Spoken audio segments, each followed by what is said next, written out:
and on information. So let's go back to where this began. Before the election, Mr Abbott instructed his communication spokesperson, Mr Turnbull, to go out and demolish the case for the NBN. And they sought out to destroy anything that had Labor's name attached to it or had the Greens' name attached to it.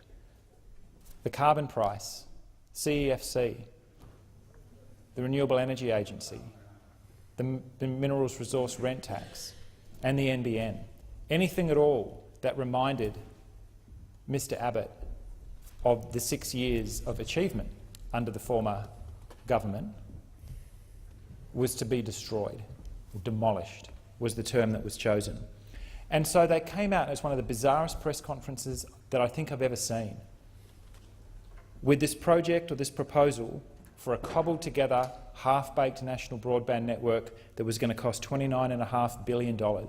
And instead of future-proofing the country with an end-to-end fibre network, we would use a bit of copper, we'd use a bit of HFC, we'd use some satellites, we'd use some wireless towers. We'd have this mongrel network, big parts of which will be obsolete on the day they are built and will need to be torn up and replaced with the kind of end-to-end fibre network that this parliament legislated for, that got the country independence, Mr Oakeshott and Windsor, across the line in 2010 to support a minority Gillard government. Not here to speak for them, but we all know that telecommunications played a very big part, not just in the election campaign, but in the those decisions that in part allowed Ms Gillard to form government in the first place. $29.5 billion they said it would cost. Then come December 2013, the strategic review says, oh, actually it'll be 41. We misunderstood.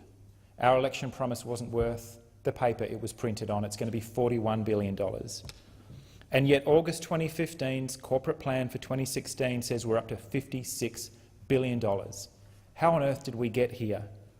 You're stuck with an obsolete copper network that you're having to scrape the garbage out when you're discovering that it's been taped together with gaffer tape and plastic bags. We're stuck with a reliance on Telstra, who know where the bodies are buried, and we're actually pretty happy to offload their network, which different spokespeople at different periods of time have said is no longer fit for purpose, back to the taxpayer. Your network rollout is way behind schedule. The fibre to the node network is way behind schedule. The satellites are apparently at or approaching capacity. And so Australians are getting a telecommunications network that will be slower, more expensive and delivered later than an all-fibre build. What act of genius put this together? Dismantled something that was going to work.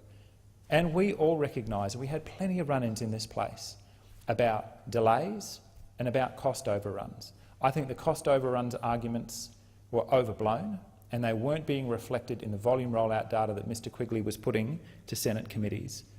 But yes, the network was delayed. It was delayed by asbestos in the pits.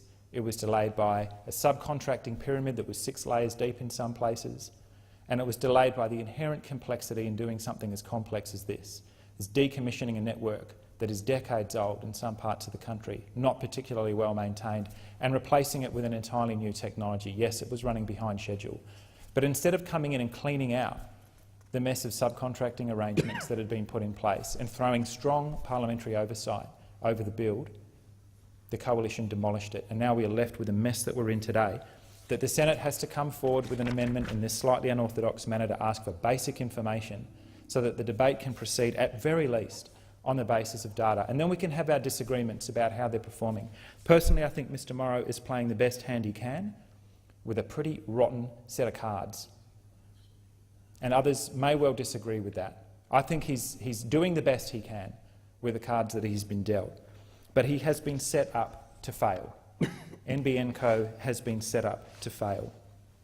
And now we read, although it's disputed, Senator Fifield, you are very welcome, through you, Mr Chair, to provide some light on this, if you like, because this, unfortunately, has now passed into your responsibility, and I wish you well with it, because I think you've been dealt a mess, through you, Mr Chair, that apparently there are moves to privatise this shambles. Now, apart from the fact that you wonder where on earth you would find a buyer for a half-built, cobbled-together mishmash of a network such as the one that you're trying to build, But I can well remember the amendments that the Australian Greens put forward when the Labor Party was proposing that in fact there would be an automatic assumption that when the build was complete it would be privatised, that when the network was complete it would go back to the market, despite the fact that we'd just been through this argument that the wholesale network is a natural monopoly. It's like the freeway network, it's like the water distribution network, it's like the electricity network. You don't want two sets of power lines running down the street to try and set up some arbitrary form of competition at the wholesale layer. You don't want that in telecommunications networks either. You want the wholesale NBN network in public hands, where the bosses can be brought into estimates committees and can't hide behind commercial confidentiality, where budgets are tabled, where questions can be asked and answers can be provided. And you want that at the wholesale natural monopoly layer. And you want NBN Co to stay in that box and to do one thing and to do it well. And then you want to let competition rip at the retail layer. And I think that the market structure that this parliament decided on after exhausting late-night debates night after night was effectively and essentially the right one. And now this proposal that we're somehow going to privatise the network, who's going to buy it? We all know who is going to buy it. Telstra is going to buy it. And so we will be back to the bad old days, that they sold their network, they sold this obsolete copper network to the taxpayer, and you're going to be handing this whole mess of garbage back to them to fix up.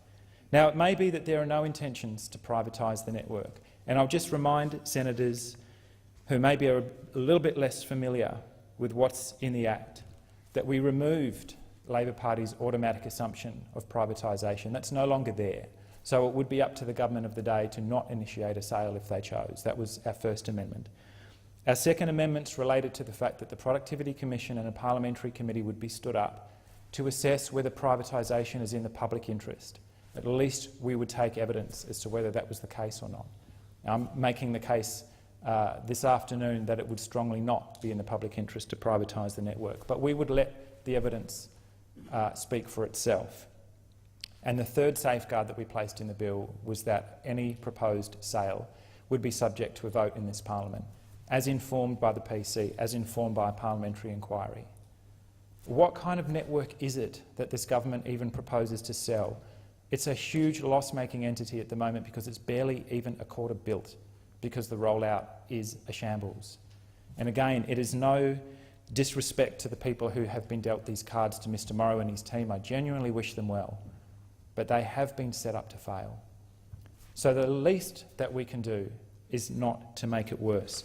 Senator Fifield, you've not had the opportunity to speak on this amendment yet. I'm not going to put words in your mouth. But I would struggle to understand a justification for not supporting this amendment.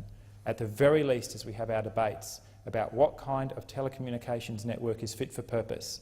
You see, Mr Turnbull, yourself, Mr Wyatt, other spokespeople talking about agility, talking about innovation, talking about a future focus, talking, heaven forbid, about diversifying our economy away from bulk exports of depleting low-value commodities. What better way to underpin these other vitally important parts of our economy than with world-class telecommunications? My hometown of Perth is in Beijing's time zone, which stretches all the way to Eastern Europe. What better way to connect with the rest of the planet than with world-class telecommunications? And what is it that we have been served up is expected to be blindfolded to the basic data underpinning the projections of this network and how fast they think they can get it built. And it's a network that will be obsolete on the day that it gets switched on. We have to be able to do better than this.